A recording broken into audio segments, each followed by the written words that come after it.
Bismillahirrahmanirrahim. Assalamualaikum warahmatullahi wabarakatuh.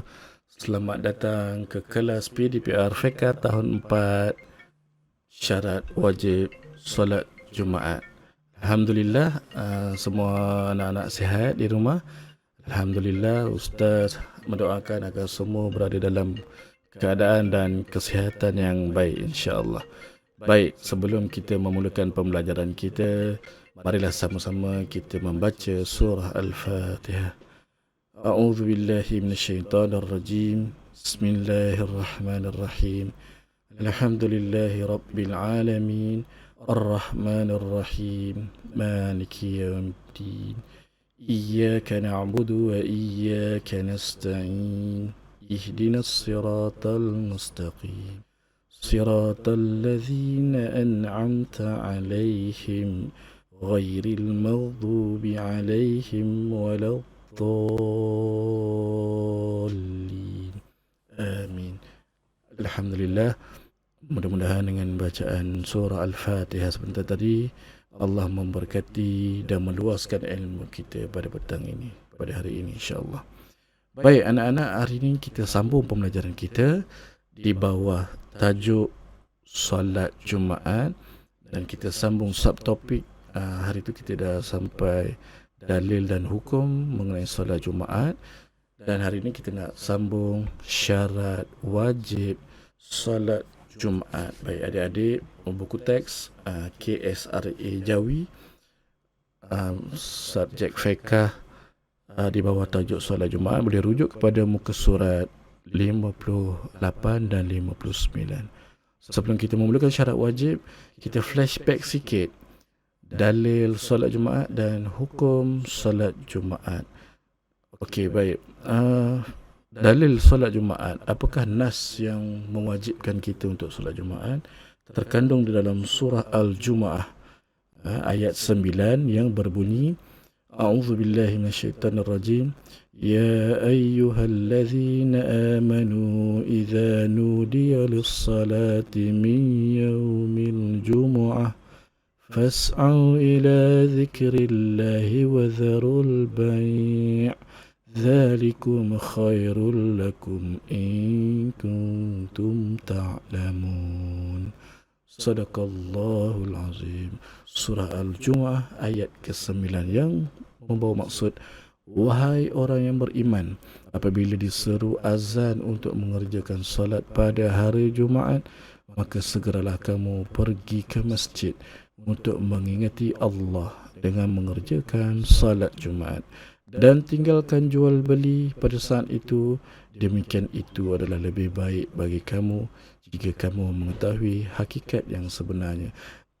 Adik-adik yang dirahmati Allah sekalian, jelas di dalam ayat yang ke-9 dalam surah Al-Jumu'ah ini telah diseru oleh Allah Subhanahu Wa Taala. Allah telah menyeru kita, apabila kita dengar saja laungan azan pada waktu zuhur pada hari Jumaat, maka hendaklah kita bersegera bersiap ke masjid untuk menunaikan solat Jumaat yang didahului 2 khutbah di dalamnya.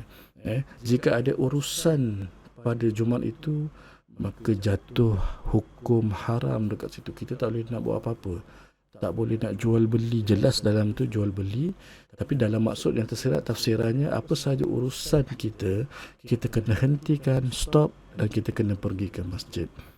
Jelas dalam ayat ini hukum wajib untuk kita menunaikan solat Jumaat. So, daripada nas yang ada tadi, ayat ke-9 surah Al-Jumu'ah, dia telah terus membawa kita kepada hukum solat Jumaat, iaitu hukumnya fardu ain. Fardu ain bermaksud wajib bagi setiap lelaki Muslim yang cukup syarat. Ini kelas tempoh hari kita dah belajar. InsyaAllah pada hari ini Ustaz akan jelaskan apakah yang dimaksudkan dengan cukup syarat. Okey, baik. Kita tengok kepada muka surat 59, syarat wajib salat Jumaat. Baik, yang pertama, kata kunci yang pertama adalah Islam. Salat Jumaat ini sudah tentulah dikhususkan, difardukan untuk orang Islam sahaja. Jika ada kawan-kawan, acong, raju, jangan ajak dia solat Jumaat. Kecuali dia masuk Islam dan dia mengekalkan nama dia. Contoh Muhammad Raju, awak panggil dia Raju, tapi dia Islam, tak ada masalah. Tapi kalau dia tak masuk Islam, jangan ajak. Dia tak diwajibkan ke atas dia. Okey. Tidak wajib bagi orang kafir untuk menunaikan solat fardu. Ini jelaslah, maknanya tak perlu huraian panjang, jelas dan kita senang faham. Seterusnya syarat yang kedua adalah lelaki. Kita sebut dia sebagai syarat wajib lelaki. Habis orang perempuan macam mana Ustaz? Dalam penjelasan, orang perempuan tidak diwajibkan tetapi sah jika mereka menyertai solat sebagai makmum. Maknanya boleh tak orang perempuan hadir untuk solat Jumaat di masjid? Boleh tak? Anak-anak, Ustaz tanya.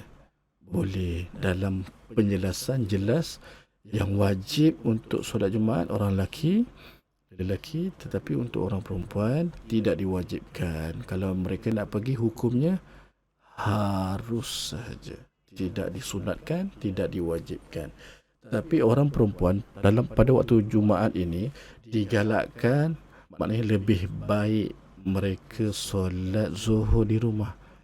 Jika perempuan ini adalah seorang isteri atau seorang anak perempuan dan sebagainya, jika ada ayah, abang, suami yang pergi solat di masjid, adalah lebih baik perempuan, yang anak perempuan ke adik perempuan ataupun seorang isteri menyediakan makanan tengah hari kepada suami, ayah atau sebagainya lah di rumah, ataupun buat persediaan apa-apa di rumah. Itu lebih baik daripada awak pergi ikut bersama solat di masjid. Okey, faham?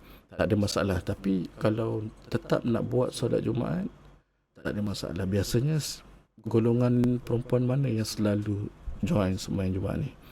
Biasanya golongan yang musafir. Dia nak sembahyang dalam dia musafir, dia nak kerjakan solat Zuhur, tetapi masa tu orang tengah solat Jumaat, dia nak join sekali. Dia tak nak ketinggalan. Tak ada masalah. Jangan halang.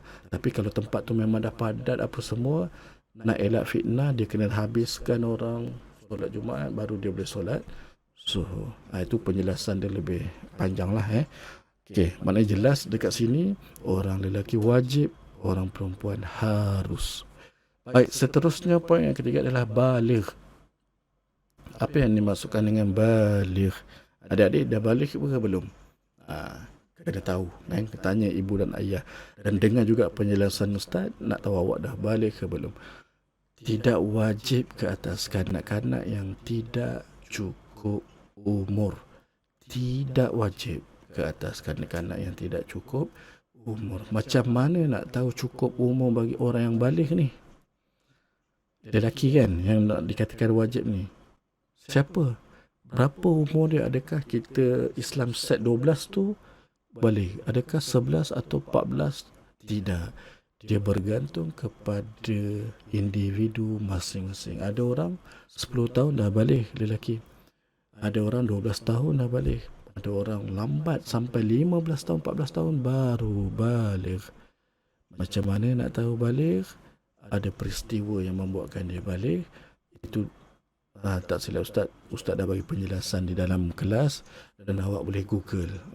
Kita tak fokus kepada baligh ni, tapi awak boleh cari apakah yang dimaksudkan dengan baligh. Dan kalau awak dah rasa awak dah baligh, maka kewajipan besar bagi awak untuk mengerjakan solat Jumaat. Okey. Tetapi Ustaz nak bagi tahu dekat sini, walaupun awak belum baligh, awak dah semak, awak dah tanya mak dan ayah, belum baligh, tapi maknanya tak payahlah pergi solat Jumaat. Dalam Islam, dalam agama, kita mendidik dan membimbing anak-anak. Awak sebagai seorang pelajar, seorang anak, awak mesti ada rasa tanggungjawab untuk belajar dan ingin mencuba. Takkan nak tunggu balik 15 tahun baru nak pergi masjid, pergi sembahyang, betul tak? So daripada umur kita dah belajar. Mungkin kita buat 2 minggu sekali ke, selang seminggu ke, sebulan sekali, mesti praktis. Nanti awak dah besar, tiba-tiba nak pergi masjid, dah terkejut dah. Macam mana suasana sembahyang Jumaat. Okey. Tak apa, nanti bimbingan ibu dan ayah awak tanya macam mana nak ke solat Jumaat ya. Baik, seterusnya yang keempat adalah berakal. Kata kuncinya adalah berakal.